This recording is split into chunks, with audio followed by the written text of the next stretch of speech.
Dad refused to feed me, so I took care of myself. Now, his new wife wants me to serve her kids. So this whole thing with making my own lunch started when I was about 12. My mom was sick, like really sick with cancer, and obviously, she couldn't really take care of all the small stuff, like packing lunches. It wasn't a big deal at the time. I was old enough to know how to make a sandwich and pack a few snacks, so I just started doing it myself. Seemed like the responsible thing to do. After she passed, things just kind of stayed that way. My dad wasn't really around much during the day, and he never made lunches for me. In fact, I don't even think he knew what I was eating half the time. He just said, "You're old enough to handle it," and left it at that. So I just kept packing my own lunch and never really thought much of it. It became my routine. Grab a couple of things from the fridge, throw it in a bag, and go. No big deal, right? Fast forward a few years. Now I'm 16, still making my own lunches, still taking care of myself. Except now, things are different. See, my dad remarried a couple of years ago to this woman named Sarah.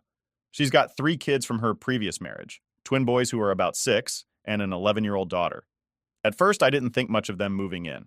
I mean, it was weird at first having more people in the house, but whatever. It's not like they were my problem. I had my room, my space, and I was doing my own thing. But then, about a year ago, Sarah started getting this idea in her head that since I'm already making my own lunch, I should be making lunch for her kids too. She said it would help out and streamline everything, so she didn't have to do it. I remember the first time she asked me, I thought she was joking. Like, seriously?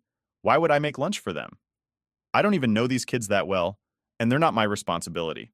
But she wasn't joking. She really expected me to do it. I told her no, flat out. I didn't feel bad about it either. I'm already making my own lunch because my dad can't be bothered, so why would I add more work to my day? Plus, I have school and a part-time job to juggle, so I don't have time to be running around packing lunches for a bunch of kids. I didn't think it was a big deal, like, they're her kids, right? It's not on me to take care of them. Apparently, Sarah thought differently.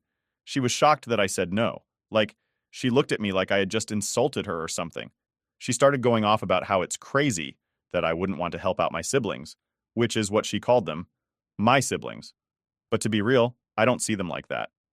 I barely know these kids, and they're definitely not my siblings. We're not even close. After that first argument, I thought that'd be the end of it. I figured she'd get over it and realize that it's not my job to take care of her kids. But nope. She went straight to my dad, probably thinking he'd back her up. And of course, my dad doesn't like conflict, so he just kind of half agreed with her. He said something like, "It wouldn't hurt to help out a little, you know. You're part of the family now." I could feel myself getting mad. I'm part of the family now? Since when? Nobody asked me how I felt about having 3 strangers living in my house. But fine, whatever. I still said no. I wasn't budging on this. Sarah was obviously pissed, but I didn't care. I knew if I gave in once, I'd be making lunches for the rest of my life. Things got awkward after that. Every time Sarah saw me making my lunch, she'd give me this look, like she was silently judging me for not helping. It's not like I'm heartless or anything. If it was an emergency or something, sure, I'd help. But this? This was just her trying to get out of doing her own job as a mom. I wasn't having it.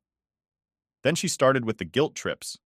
She'd say stuff like, "It must be nice to only have to worry about yourself," or "It's so selfish to not want to help your family." She even started using her kids to try and get to me. One morning, the twins came up to me and asked, "Why don't you make our lunch? Mommy said you're good at it." That made me so mad. Like, how are you going to drag your kids into this just to make me feel bad? I wasn't falling for it, though. I just said, "Ask your mom. She's the one in charge, not me." That didn't go over well. Sarah got even more passive-aggressive after that. If I was in the kitchen making lunch, she'd purposely make a huge mess and leave it for me to clean up. Or she'd leave the fridge open so stuff would go bad quicker. It was ridiculous. I just ignored it and kept doing my thing. The real kicker, though, was when she started trying to pawn her kids off on me more and more. She'd say stuff like, "I'm so busy, can you watch the twins for a bit?" Or, "I need to run errands. Can you help them with their homework?" It's like, no, I have my own life. I'm not a built-in babysitter.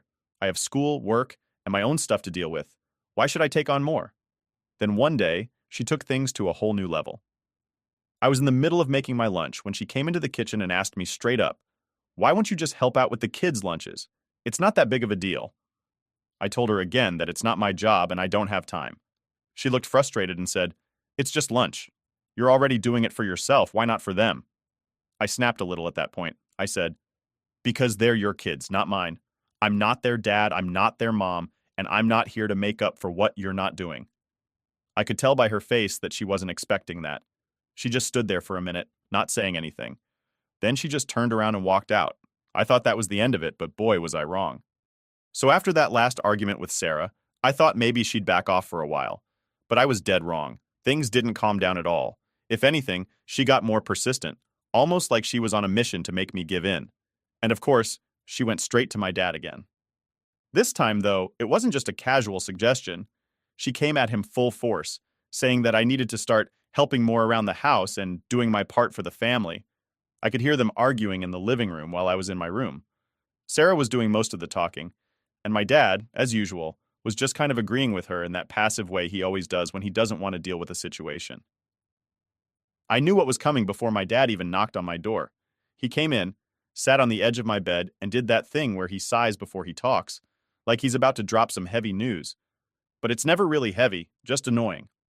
"Look," he started, rubbing his hands together. "Sarah's got a point, you know. It wouldn't hurt for you to help out more around here." "Help with what?" I asked, knowing exactly where this was going, but not in the mood to make it easy for him. He kind of hesitated, which told me he didn't really want to have this conversation either, but he was too far in now. "Well, the kids," he said.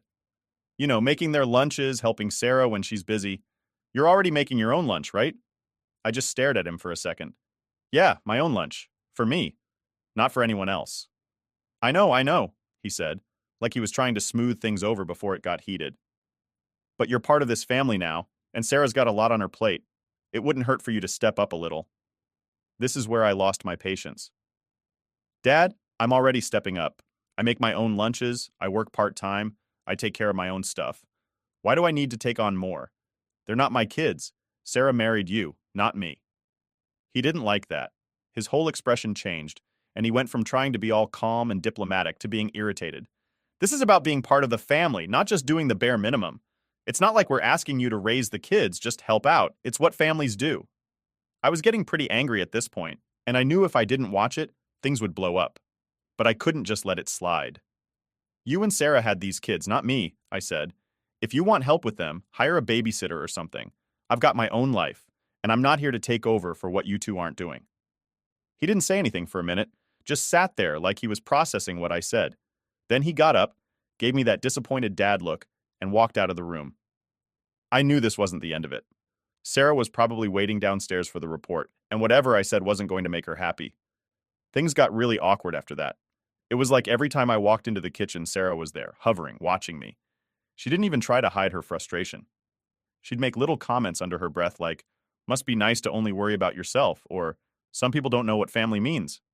I just ignored it. I wasn't going to engage with her passive-aggressive nonsense. I knew if I did, it'd just turn into another argument, and I didn't have the energy for that. Then she pulled the guilt trip move. One day, I'm in the kitchen packing my lunch for the next day, and she comes in with the twins. She's all like, "Oh, boys, don't you wish you had a big brother who cared enough to help out and make you lunch?" I stopped what I was doing and looked right at her. I wasn't having it. I said, "That's not fair, and you know it. You can't make me responsible for them." She didn't like that. She turned to the boys and said, "Why don't you two go play? I need to have a grown-up talk with your brother." As soon as they left, she turned on me. "You know, it's not just about the lunches. It's about the fact that you don't even want to help. It's selfish." That word, selfish, set me off. Selfish? I'm the one making my own food and paying for it with my own money. I'm not asking anyone to take care of me. If anyone's selfish here, it's you for trying to dump your responsibilities on me. She wasn't expecting me to push back that hard. She looked a little shocked at first, but quickly recovered. "I work full-time. I'm raising 3 kids, and I'm trying to make this house run smoothly. The least you could do is step up and be part of the family." I shook my head. "Sarah, I'm part of the family, but that doesn't mean I have to take on your job. You and Dad decided to have these kids. You and Dad should be the ones taking care of them. I'm doing more than enough by taking care of myself." She didn't have a comeback for that, so she just gave me this angry look and left the room. I thought maybe that would be the end of it for the day, but of course it wasn't. Later that night, I overheard Sarah talking to my dad again. She was laying it on thick about how I didn't care about the family, how I was only thinking about myself, and how it was making her life so much harder. I knew my dad would come back to me about it, and sure enough, the next day, he knocked on my door again. "Listen," he started, "I get it. You don't feel like it's your responsibility to take care of the kids. But we're all living under the same roof, and it'd be nice if you could just help out every now and then. It's not a big ask. At this point, I was just tired of the whole thing. Dad, it is a big ask. I already do more than enough around here. If Sarah needs help, she should talk to you, not me. I'm not going to be a replacement parent. He looked frustrated but didn't push it any further. I think he knew that I wasn't going to back down, and maybe he didn't want to deal with another argument. From that point on, things were tense. Every time I went into the kitchen, I felt like Sarah was watching me, waiting for me to slip up or finally cave in and do what she wanted. But I wasn't going to. This wasn't my problem to solve, and the more they tried to force it on me, the more I resisted. So after that last talk with my dad, I figured things couldn't get much worse. Sarah was mad, my dad was frustrated, and I was just trying to keep my head down and stay out of the drama.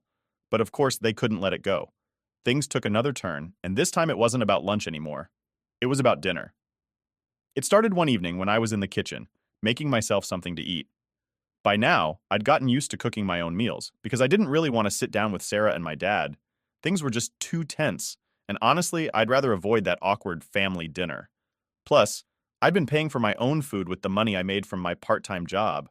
I didn't want to hear any complaints about how I wasn't contributing to the household or whatever. I was making something simple, some chicken and rice with veggies. Nothing fancy, but it was enough for me. I was halfway through cooking when Sarah walked in with the kids. They were hungry and, I guess, expecting dinner to be ready, but obviously I hadn't made anything for them. Sarah looked at what I was cooking and then turned to me all annoyed. "Are you not making dinner for everyone?" she asked, like I was supposed to just know that's what she wanted. I looked at her and said, "No, this is for me. You didn't ask me to make anything for everyone." She stared at me for a second, clearly not happy with that answer. "You're cooking for yourself, but you couldn't think to make enough for the kids too?" she snapped. "They're hungry." I could feel myself getting frustrated already, but I tried to stay calm. "I'm not their parent, Sarah. I'm just making dinner for me. You can make something for them, or Dad can. It's not my responsibility." That set her off. She started going off about how selfish I was, how I never thought about anyone else, and how I was splitting the family by refusing to help. It was the same speech I'd heard before, but this time it was more intense because now she had the kids standing there, looking at me like I'd done something wrong. I just stood there, letting her rant, because honestly, what was I supposed to say? I wasn't going to start making dinner for everyone just because she was mad at me. I knew if I gave in, it would never end. When she finally stopped, I just said, "Look, if you want me to cook for everyone, you need to ask me ahead of time. I'm not going to just start making meals for the whole family because you expect it." She didn't like that answer either. "I shouldn't have to ask you," she snapped. "You live here. You should want to help." At that point, I was done. I turned back to my food, finished cooking, and sat down to eat at the kitchen table. Sarah stormed out of the kitchen with the kids, muttering under her breath about how I was impossible and how she couldn't believe I didn't care about them. I just ignored it. I was tired of the whole situation, and I wasn't going to let her guilt trip me into doing something I didn't want to do. But of course, things didn't stop there. The next day, Sarah and my dad had another talk with me. This time, they both sat me down in the living room like it was some kind of intervention. I already knew what was coming. "We need to talk about the way you've been acting lately," my dad started, looking all serious. I leaned back on the couch and crossed my arms. "What about it?" Sarah jumped in right away. "You're refusing to help out with anything around the house. You won't make lunch for the kids. You won't make dinner. And now you're even buying your own groceries and making your own meals like you're not part of the family." "That's because I'm not their parent," I shot back. "I'm not responsible for making sure they eat. That's your job, not mine." My dad sighed, clearly getting frustrated. "We're not saying you're their parent, but we are a family. We all live here, and it wouldn't kill you to pitch in once in a while." "I do pitch in," I said, raising my voice a little. "I take care of my own stuff, I make my own food, and I pay for it with my own money. I'm not asking you guys for anything, so why do I have to take on more?" Sarah cut in again. "Because you're part of this household. It's not about who's asking for what. It's about contributing and being part of the family." I couldn't help but roll my eyes. "I am contributing by not relying on you guys for anything. If I wasn't making my own meals, you'd complain about that too. So what's the issue?" The issue, apparently, was that they wanted me to help out with the kids more. It wasn't enough that I was already making my own meals. They wanted me to make theirs too. They wanted me to take on more responsibilities, but only the ones they didn't feel like doing themselves. "I'm not their babysitter," I said, "and I'm not their cook. I've already told you that. I'm not going to start making their meals because you think I should." My dad was clearly losing his patience at this point. We're not asking you to be their babysitter, but they're part of this family and so are you. Why is it so hard for you to understand that helping out with them isn't a big deal? I shook my head. Because it is a big deal. I'm not going to take on your responsibilities. If you can't take care of them, that's on you, not me. The conversation didn't really go anywhere after that. My dad and Sarah kept trying to guilt me into helping more, but I wasn't budging. I wasn't going to let them put more on my plate when I was already handling my own stuff. I knew if I gave in even a little, it would never stop. They'd keep piling on more and more until I was basically doing everything for them. So I stood my ground. I kept making my own dinners, buying my own groceries, and doing my own thing. And of course, they kept giving me the cold shoulder. Sarah stopped talking to me unless she absolutely had to, and my dad just looked disappointed every time he saw me. But I wasn't going to let that change my mind. The tension in the house was pretty thick after that. Every time I went into the kitchen to make something, I felt like they were watching me, waiting for me to slip up or finally give in. But I didn't. I kept doing what I needed to do for myself, and I didn't let them guilt me into anything else. It wasn't easy living like that, but I knew it was better than letting them push me around. At least this way, I had control over my own life, even if things were a little awkward. I figured eventually they'd either get over it or find some other way to deal with the situation. But one thing was clear. I wasn't going to be their built-in chef or babysitter, no matter how much they tried to guilt me into it. So after all the arguing and tension, you'd think things would calm down, right? But no, of course not. In fact, things somehow managed to get even worse. I was doing my best to stay out of the way, keep my head down, and just take care of myself. I mean, I didn't see why that was so hard for them to understand. I wasn't asking for anything from Sarah or my dad, so why couldn't they just let me be? Anyway, it all came to a head one day when Sarah decided to take things to a new level. I'm in my room, doing some homework after school, and I hear my dad and Sarah talking downstairs. I couldn't really make out the words, but I could tell it was about me. You know when people's voices are just on that edge, where they're talking quietly but there's this tense energy behind it? Yeah, it was like that. I didn't think much of it at first because, honestly, I'd gotten used to them complaining about me. But then, about 20 minutes later, Sarah comes upstairs and knocks on my door. I already knew this wasn't going to be good. She walks in, doesn't even ask if it's okay, and says, "We need to talk." Here we go again, I thought. I leaned back in my chair, trying to keep my cool. About what? She sits down on the edge of my bed and gives me this serious look. "It's about the kids," she starts. "I can't keep doing everything by myself. I need help, and your dad agrees." I rolled my eyes internally. We've had this conversation like a million times, but apparently she hadn't gotten the message yet. "I've told you before, Sarah. I'm not responsible for the kids. You and Dad are." That didn't sit well with her. She looked like she was about to lose it, but she held it together, barely. "I understand that they're not your kids, but we're all living here together, and as a family, we should be helping each other out." I couldn't help it. I had to call her out. "Yeah, but it's not really helping each other out when you're just trying to dump everything on me. I'm not here to make your life easier." That's when she went for the emotional guilt trip again. "Do you really want the kids to go without lunch or dinner because you're refusing to help? What kind of example are you setting for them?" Now, this was where I had to draw the line. "Sarah, I'm not refusing to help with things that are actually my responsibility, but your kids' meals, that's on you. You're their mom. I didn't sign up to take care of them." She was quiet for a second, and I thought maybe she'd finally gotten the message. But no, she hit me with, "If you don't want to be part of this family, then maybe you should just start taking care of yourself entirely." I blinked at her, confused. "What's that supposed to mean?" She crossed her arms and looked at me like she was laying down some big ultimatum. "If you're not going to help out with the kids, then you don't get to eat the food in this house that we buy. You're either part of the family or you're not." I just stared at her for a moment, trying to process what she'd just said. She was seriously telling me that if I didn't start cooking for her kids, I wasn't allowed to eat anything they bought? This was ridiculous. I stood up and faced her. "Fine," I said, not backing down. "I've been paying for my own food anyway. I'll keep doing that.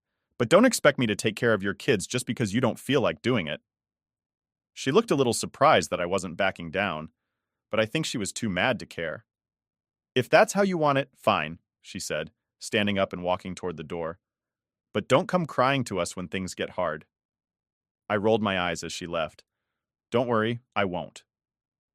So, from that point on, I basically started living like a roommate in my own house. I'd buy my own groceries, cook my own meals, and pretty much stay out of their way.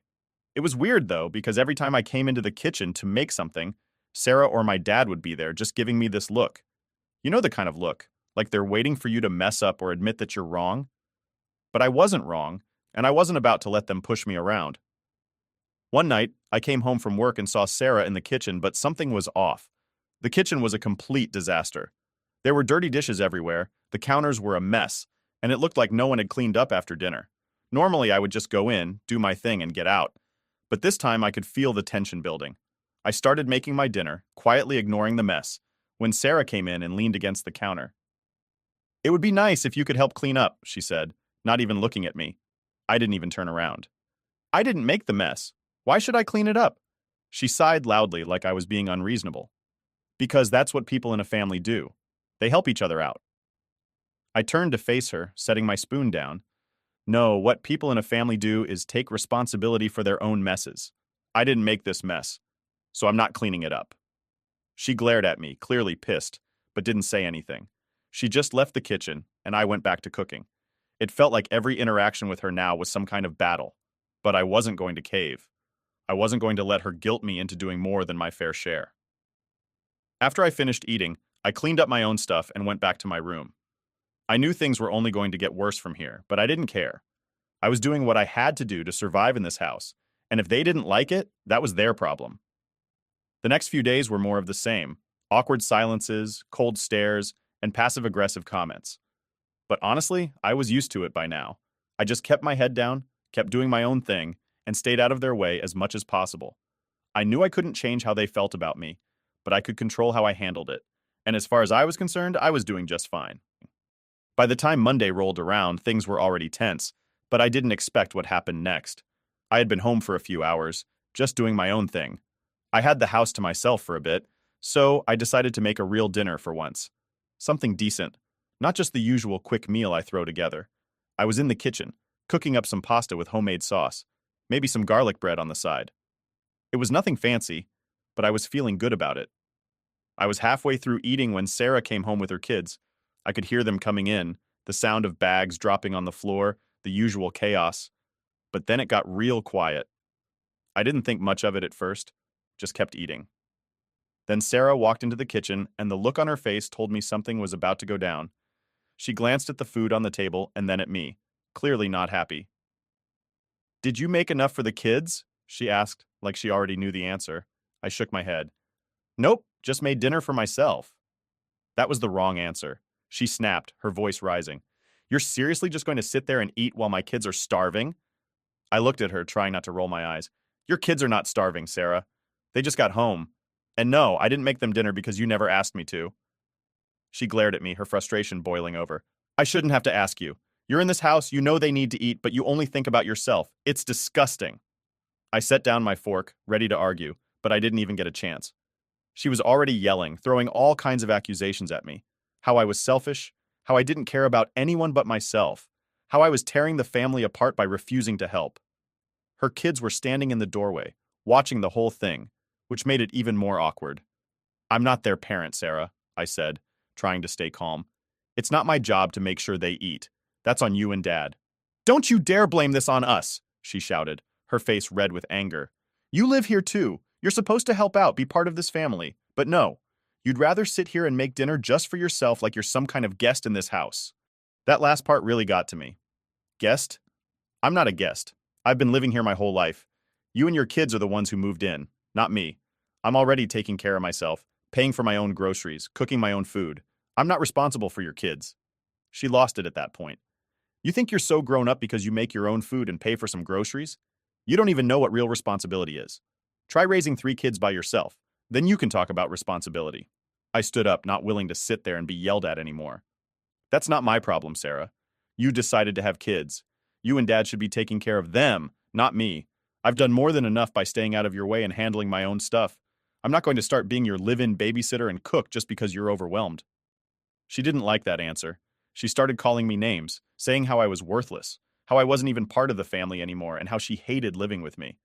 It was honestly one of the ugliest arguments we'd ever had, and her kids were still standing there, listening to everything. I wasn't about to let her drag me down to her level, so I turned and walked out of the kitchen. I wasn't going to keep fighting. I went to my room, closed the door, and just tried to calm down. I could still hear her yelling downstairs, but I tuned it out as best as I could. After a while, things got quiet again, and I figured she'd finally given up. But the next morning, things were even worse. I came downstairs to grab my breakfast before school, and Sarah was sitting at the kitchen table, glaring at me. The kids were already eating, but there was this weird tension in the air. I just grabbed my stuff and went to leave when Sarah spoke up. "You're going to make dinner tonight," she said, her voice cold and demanding.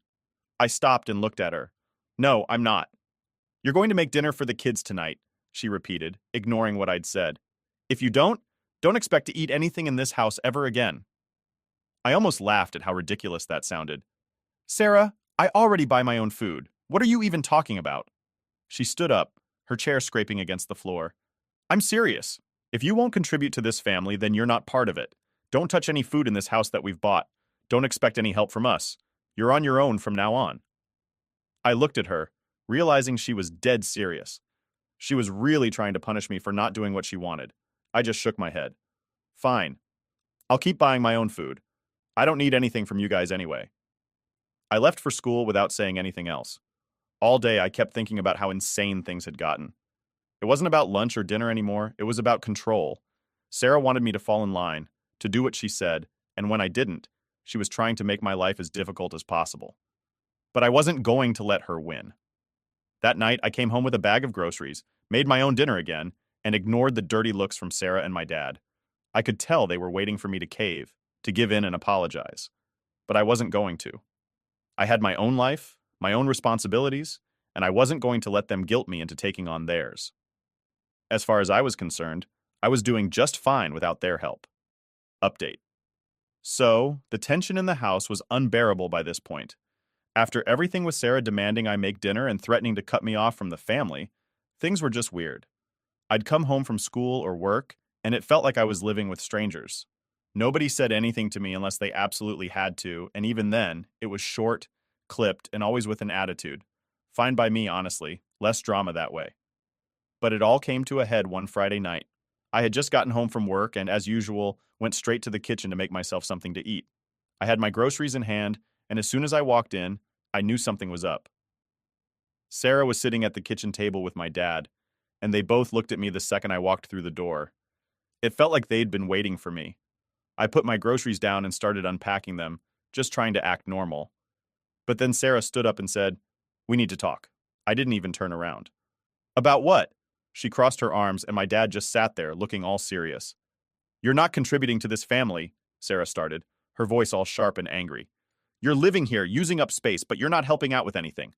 And I'm tired of it." I turned to face her. "I've told you already, I take care of myself. I make my own food, buy my own groceries, and stay out of your way. What more do you want?" She took a step closer, clearly not happy with my answer. "I want you to start being part of this family. That means helping out with the kids, making meals for everyone, and actually contributing." I couldn't help but shake my head. "I've been contributing.